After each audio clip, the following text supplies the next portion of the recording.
அஞ்சல் அட்டைகளில் எழுதும் பழக்கத்தை ஊக்குவிக்கும் விதமாக மதுரையில் பள்ளி ஓவிய ஆசிரியர் தங்கராஜு பாண்டியன் இறைவன் நிகழ்த்திய 64 திருவிளையாடல் புராணங்களை வண்ண ஓவியங்களாக தபால் அட்டையில் வரைந்துள்ளார். மதுரை ஜெய்ஹிந்த்புரத்தைச் சேர்ந்த தங்கராஜ் பாண்டியன் ஓவியம் வரைவதில் நிபுணத்துவம் பெற்றவர். நவீன உலகில் இந்திய தபால் அட்டைகளில் எழுதுவது குறைந்து அனைத்து தகவல் பரிமாற்றங்களும் செல்போன் மற்றும் இணைய சேவையில் தொடரும் நிலை உள்ளது. இந்த நிலையில் அஞ்சல் அட்டையின் முக்கியத்துவத்தை உணர்த்த இவர் புதிய முயற்சி மேற்கொண்டுள்ளார்.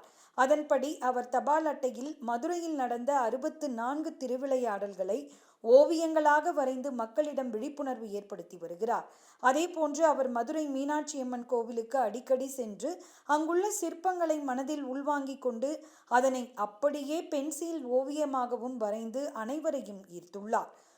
முதலாக தபால் தலையில் திருவிளையாடல் ஓவியத்தை வரைந்த ஓவியர் என்ற பெருமை இவருக்கு உண்டு என்பது குறிப்பிடத்தக்கது.